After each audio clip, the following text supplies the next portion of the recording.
Hi, Erica. Sari, hello. This I is am good. so excited to have this conversation. I feel like you and I have been waiting a really long time to share this with people. I agree. I am so happy to have this conversation with you about this remarkable book. You know that the first time you shared it with me, I absolutely gobbled it up, right? You remember that I like speed read it first and then It's went like back? 24 hours you went through the book. I was like, what? I did. Yeah, I absolutely binged this book. It's it's remarkable. Oh, I'm so excited. Well, what we're doing for all of you that are in our newsletter is we're just going to have a little conversation about the book because now it's available for you to pre-order kind of everywhere. You could do it at independent bookstores. You could do it on Amazon because it is listed and available. But I did find out something really funny, Erica. What's If that? you go on Amazon and you put in the word cocoon and then my name, Sari, up comes all these sari dresses from India. That Was you not can expecting wear. that. Yeah, so we're not doing a clothing line. So we're going to put the Gosh. exact link for everyone down below so that you go right to where the book is. That sounds like a great idea. We, I guess, have to be very specific. It is the memoir, the book, The Cocoon. book. And with the Yes. last name Gilman, it's much easier to get there, but we'll put in the right link for everyone. Okay. Okay. Okay, so we're Great. going to have like a little conversation about the book before, first of all, before I take off for all of August and get my rest and refuel. And then I'll be doing public readings from the book for September, October, November for sure. And if Mhm. anyone invites me for December, December too.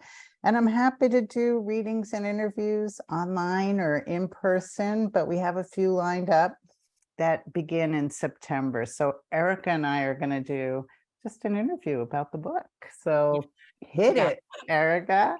And those readings are going to be such a treat. So I have so many questions for you about this book, more questions than we will have time for, but Okay, I let's have hit it. done You my know best how I love to improv. curate them. Yes. So I want to start by asking, why now? Why did you decide to birth this beautiful memoir in these times and at this time in your life? Why now? That is such a great question. I feel like as through the pandemic, the time to reflect about the problems and challenges we are seeing all over the world. And all of us really had time to really sit and feel the impact of the issues because we weren't so busy in our own lives. And with that intensity and that depth of problems that we're facing, I really wanted, I really felt like this is the moment to understand how you face incredible problems, what the tried and true methods are that are going to help us going forward. And it's going to be a lot of the lessons I learned in Cocoon House about facing very big, intractable problems is that we must work together. There is no solo solution out there. And the more we kind of link elbows and go at these issues together, the more likely we're going to have really better outcomes. And so I felt like we're facing things that feel very insurmountable, with a lot of people wondering, like, what can I do as an individual? And what kind of impact can we possibly make as a small group? And I thought this book would offer some hope and kind of a path that people can see, if it worked on this issue, it might work on other issues. Absolutely. We've learned so much, haven't we? We've learned so much from that involuntary pause that we all had to take during the height of the pandemic. And And there's we so much had to research out witness. there now that bears out exactly what you're talking about. That we've studied this now. We know so much more about it now. But it's one thing to read the research. It's another thing to get into the depth of these stories that you tell and the way that you intertwine the experiences that you had in founding Cocoon House and the personal experience that you were having at the same time. It's so rich. You were so vulnerable. And so I think very brave in the way that you chose to tell these stories. And it's very illuminating. It So was extremely hard to write about myself. I can only imagine how difficult it must have been in general, and in particular in certain passages of that book. I could feel how difficult it must have been. And actually, that leads me to my very next question. So thanks for that incredible segue. Okay. In the very beginning of the book, I'm going to quote some of your words here. You write about going to the convention center in 2014 for that Cocoon House event. Mhm. And you described your outfit and your cute dress and your shawl that you were wearing that you had knitted yourself. And you wrote this: "My shawl was my sanctuary, holding me together as I was about to do something that would take me back into the trenches." So vivid. I can see you. I can just Mhm. see you in that moment. But you've definitely waded back into the trenches again with this book. So I wanted Yeah. to know, you must have needed a sanctuary as you were diving into all of this. What You had to have needed a sanctuary. Can you talk about what that was like? It's taken a very long time. So I think, what's not in the book is that it's actually been 20 years of writing this, because I couldn't tolerate the pain at first. At first I was writing these stories and taking them out because it was just helping me process what I had witnessed. And I kept taking these stories to writing workshops and to places where there'd be a group and there'd be some support and there'd be breathers. But I actually couldn't tolerate sitting and writing for a very long time. So what I figured out was that I could write in like 1 to 2 hour sessions, and then I had to go play. I had to go do something for myself, or I had to sit and cry my way through it. So there was a lot of it was a very difficult process, and there wasn't this goal of I'm going to write a book. Um, Over the years of writing chapters, I suddenly realized that it was starting to add up to a book. And I actually wasn't in the book. It was really all about Cocoon House. Mm. And a writing instructor friend of mine looked at it and said, Sarri, it's not a memoir unless you're in it. And I actually, I binge read memoir all the time. That is my favorite genre. So I know a lot about memoir books, and I've taken a million memoir classes. And so I really do know this genre. And I knew she was right as soon as she said it, but I was like, oh my God, I don't know how to tell those stories. But what helped get me through it was that I realized in the Cocoon stories and the kids' stories, we never hear about them growing up. We only meet them in the shelter. And I realized my story could serve as a background of kind of the more difficult families that some kids grow up in. And I thought, if it could be in service to the larger good, if my childhood stories could help to bridge what maybe some of these kids have gone through in their own version, and maybe much worse, um, then my backstory sheds a little light on this, and certainly sheds a light on why did I do this? Why did I feel compelled to do this? So that helped get me through it. And really, it's only 2 chapters. My backstory is 2 chapters of this book, and I felt like, okay, as long as it's not the whole book, I could I could pull out 2 chapters. And the great thing about memoir is, it's not an autobiography. You pick and select what you include. Mhm. And so I could leave out things, I could leave out certain people. You know, a memoir is a quilt. It is pieces pieced together in a time period. So this is a 10-year time period. Yeah, absolutely. And what I hear you saying is that you gave your boundaries a huge workout in deciding what would stay in and what would not be part of this memoir. It My must guiding really my been guiding out. thoughts were, I didn't want to hurt anybody in my writing. So that was really important. So if I felt like something I wrote was going to hurt someone who would read it, I did not want to put that in. And I've been a journal keeper my whole life. So, you know that I've kept like reams and reams of journals, and Mhm. I destroyed them all because I don't want anybody to read some of the things that I don't want made public. So, I realized those were for me in the process of doing this book. And that those are private. And the stories that I selected, I was very thoughtful about doing no harm. That was first. And the second was um, trying not to identify people that might not want to be identified. So names are changed, backstory is changed, but then I did get permission from quite a few people that said it was okay to use their name. So their names are in the book, first names are in the book, just for consistency. But that Mhm. was really the guiding thought was I don't want to do any harm. Yeah.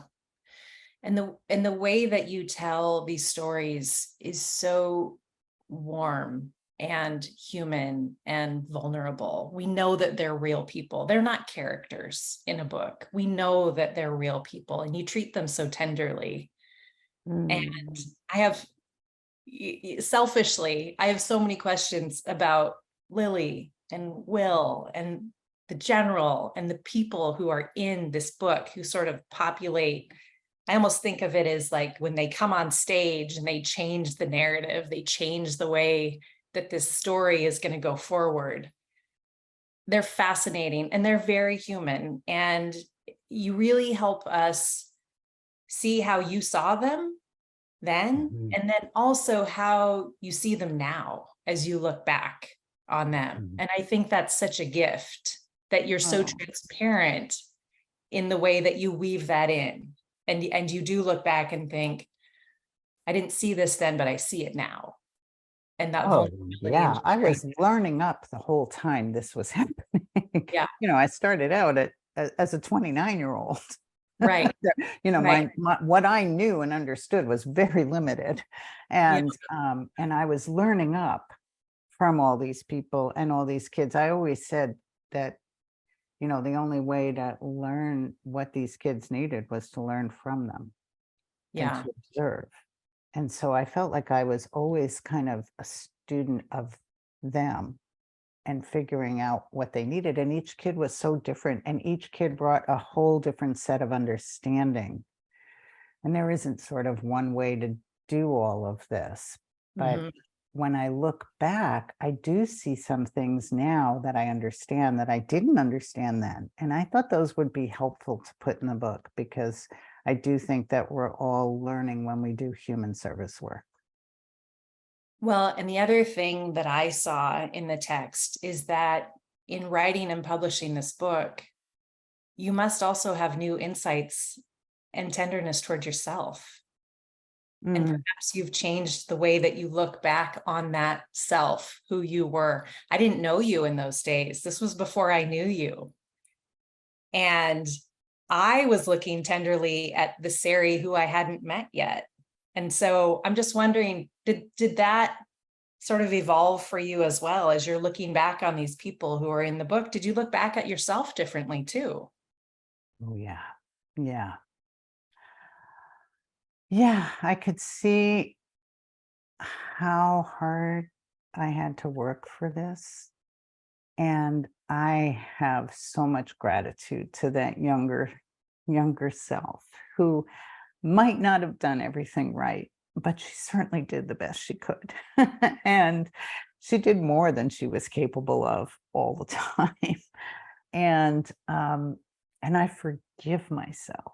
I look at that part of me that worked too hard, that drove myself into a lot of trauma and exhaustion. And I look at her and I say, and I love you, Mm. and I forgive myself for what I didn't understand um, about self-care. But I also understand that I had no choice about this work. There was something spiritual about all of this that happened that is undeniable. And when people read the book, they're going to understand what you and I are talking about They right will. now. They But will. there were some spiritual things that happened that set me on this course. I didn't, wake up one day and say, I want to be an executive director of a nonprofit, and I'm only like 29 years old and I'm ready. This was not a goal. This was not something I ever wanted to do. This was a detour off my life path, but there were some spiritual things that happened where doors opened, where I understood that it didn't matter that I didn't feel prepared to do this, that I didn't know how to do this. What mattered is that there was an opportunity for these kids to get housing, and there was no other open door for them. There was no other door. So I understood that if I walked away from the opportunity I was getting to do this, that there were hundreds and thousands of kids behind me that weren't going to get housing. And so it was like, well, I don't have a choice. I was certain I was going to fail miserably at this because I knew nothing. I mean, I wasn't trained in social work. I was trained as a teacher and as a psychotherapist. So I wasn't a social worker. And I didn't understand how things worked. And I knew that failure would be fairly easy for me to do. So I thought, well, the only way you can go from here is up. I mean, and nobody else was willing to do it. It wasn't my first choice. And I am very clear about that in the book, as you will read all of the people I turned to beg them to do this first, who were more experienced, who knew what they could do, who had the resources and the knowledge and the experience in homelessness. And all of them said no. So, I felt like I couldn't be the one to also disappoint all these kids. It was like somebody was offering me this option, and I just stepped forward and said, okay, I'll just do the best I can. And that may not be good enough, but we'll see. And I thought the whole thing would take 2 years. Oh my gosh, 2 years. I really want to amplify this because I think this is something that's going to resonate for so many people who read this book. This is the way it is. This is how messy it is. This is how things change in society. It's never like I'm so qualified and I know everything about this issue. Almost never is it that. It's the people who have the willingness and You've who been are, doing civic engagement, so you know all about that.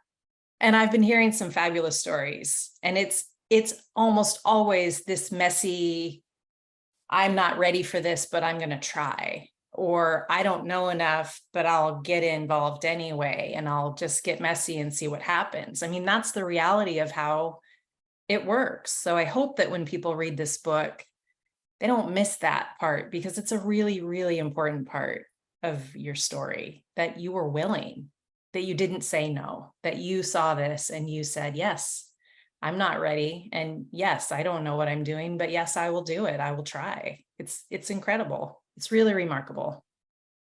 I think when people are at that precipice of trying, they're okay also with failure. They understand that the stakes are very high and that they can't do any worse. So why not give it a try? Greta Thunberg said this incredible thing in an interview. Um, she was being interviewed about all of her thoughts on climate change, and she said, you know, pinning all the hopes on climate change on the shoulders of a 14-year-old girl seems kind Yeah. of ridiculous. Like, where are all of you? And I love that. It was like, yeah, Yes. where are we all? Like, it's not all on her shoulders. Yeah. Right. Yeah. No more of this. Oh, this younger generation will save us. No, no, that's not It's okay. all of us. It's going to take all of us. Yeah, absolutely. I want to talk about one of the themes in the book about finding your way home, because that really just got me right here. It really stood out to me the whole time. This thread of finding your way home and of personal transformation, that's Mm. such a big part of it. Um, I guess I just want to know, what would you say to someone who reads this book, who is working on that, who is trying to find their way home, who hasn't sort of found their foothold quite yet, about how become the hero of your own story? You know, that that takes some time, because that word home is the most important word to me. That's everything. And it took some time. And for me, it was a spiritual job to come home and to feel a sense of home inside. And when I was, towards the very end of the book, I talk about sitting in a lecture hall in Plum Village and hearing somebody say, inside of us is our true home, indestructible. And all I can say is that is true. When you search for home, you are walking a labyrinth in life, and you're coming closer and closer into the center of that labyrinth as you walk your journey through life. And when you get to the center, you are home. And you understand, it's sort of like Dorothy and Wizard of Oz. You were home all the time, but you Right. weren't, in some sense, because you didn't feel it. And so in some way you weren't home the whole time. But Right. there is this process of life. But before you can feel yourself at home, you have to stop all the busyness, because we're very busy. We're inundated these days with, I mean, you can't read everything you want to read. You can't keep up with everything you want to keep up with. You can't even respond to everyone you want to respond to. You just can't keep up with it all. We're all just getting inundated with stuff. So how in the world do you make time to be with yourself quietly long enough to really connect inward and to build that home inside? That Yeah. takes that takes quiet. That takes non-distraction. That takes reflection, which Hmm. is what I do when I write. I reflect with myself. I hope others like take up that process and say, "Oh, that sounds fun." Right. Right. Right. But yeah, to find that time and to protect that time and to treat it as the sacred opportunity that it is, that's not an easy thing, for sure. Can you tell me a little bit about how your creative work supports your ability to do this writing work? Because I know that your watercolor work brings you a lot of joy and helps you tap into your spirit in different ways. Can you just talk a little bit about what it is to sort of, build those really restorative practices that help you get there on that path and to stay on that path to finding yourself? It's so interesting because I think art and knitting and being out in nature, being in the water, swimming, all those things kind of give me the fuel and the strength to sit and write. It's like, sitting and writing is not an easy process, especially when you're dealing with a lot of feelings and it's an emotional experience. And so for me, I need to restore and to play and to take my mind out of it and engage my hands and engage other parts of me, younger parts of me when I do art, and feel a connection to other things. And then I feel kind of more whole. And then when I'm coming to my writing, I'm I'm able to tolerate the feelings because I have more room inside because I've made some room. I can't just go at it nonstop and then not create. I was at a writing workshop with this kind of the last writing workshop I did with this was at Esalen, and they have an art room, a giant art barn, and while everyone was in the room writing, I toddled off to the art barn, found all the magazines, asked for glue,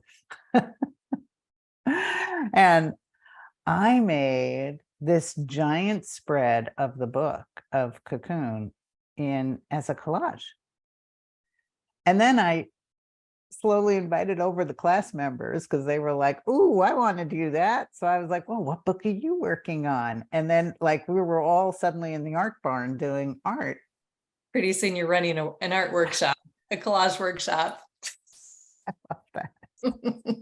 I I mean, can I just think easily. there's, we connect to each other differently when we're doing art and swimming and playing and collaging and painting, and I like connecting to that little spark inside of others too, that little joyful kid in there. I love seeing that. That's what I saw in Cocoon. I saw this light inside of each of the kids, no matter what they were going through. And we would at times, when you're on your own as such a young person, you lose that sense of playfulness. And so playing with the kids, was an important thing that we did because it was sort of like restoring that little inner child.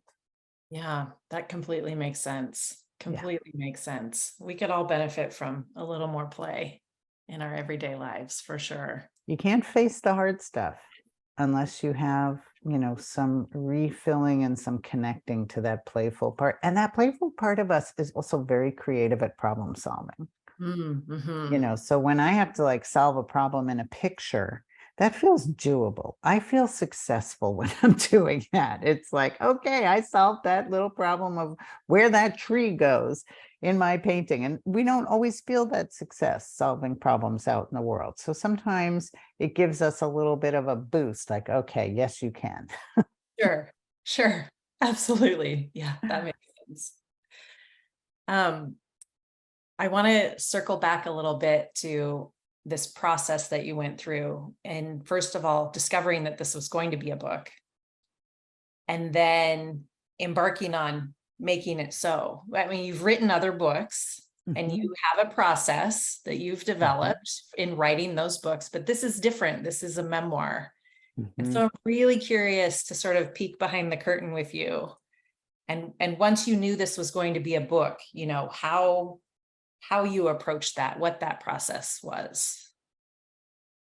I felt kind of terrified, you know, it was like, yeah, but are you ready for all the feedback and all the social media blasts and all the negative stuff that people are going to say and bad reviews? There's that part of me inside that is like, are you ready for all this? What if people don't like your book? Blah, blah, blah, blah, blah.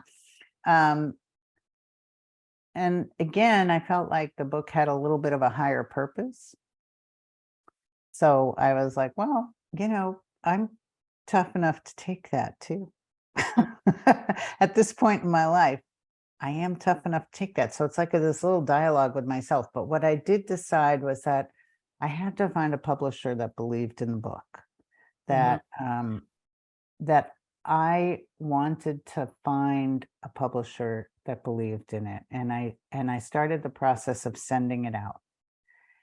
I got back some of the most beautiful rejection letters there. Mm, I mean, people really obviously read and took time to write very reflective, thoughtful notes about how beautiful the book was and how they didn't know where to place it.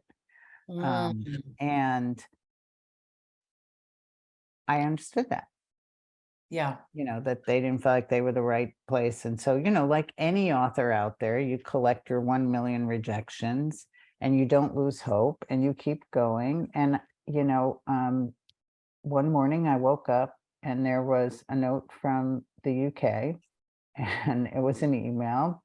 And this woman on the other end said, I just finished reading it. We love it. We want to publish it.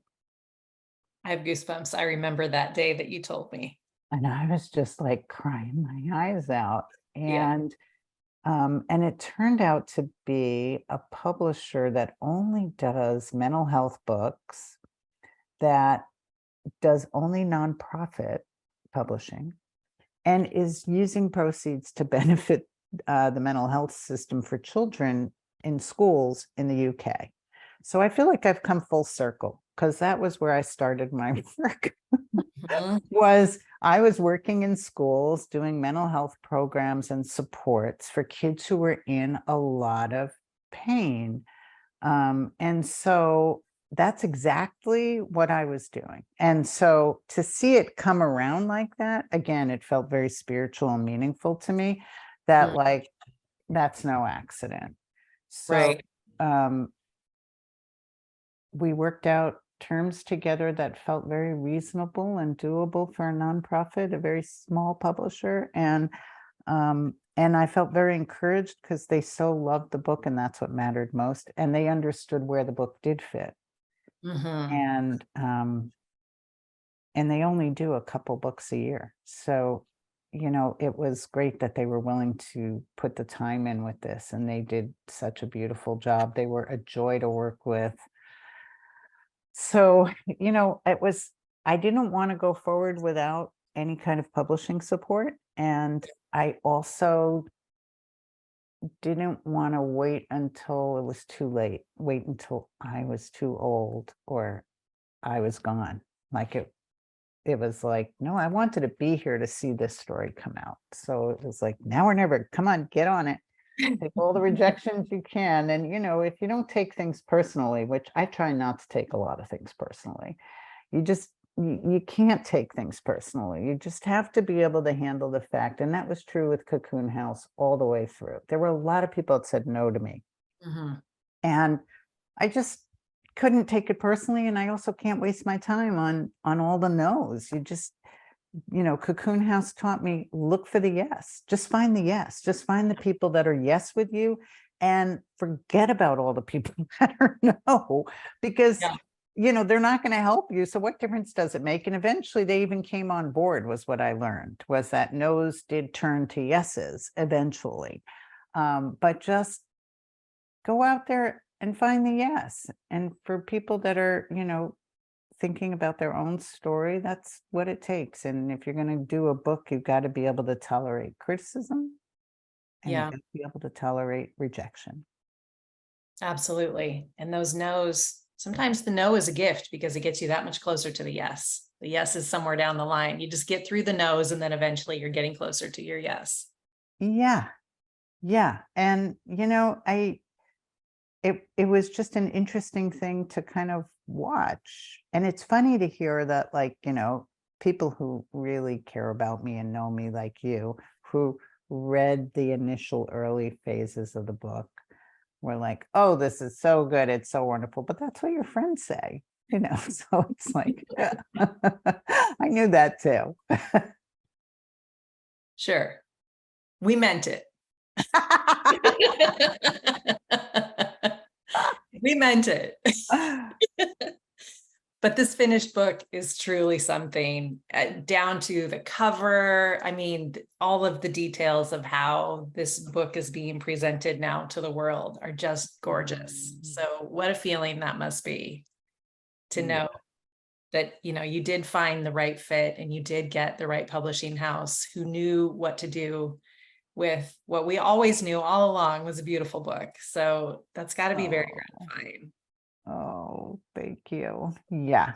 Yeah. Yeah. It's every step of it. They showed me, they became partners too. They became like,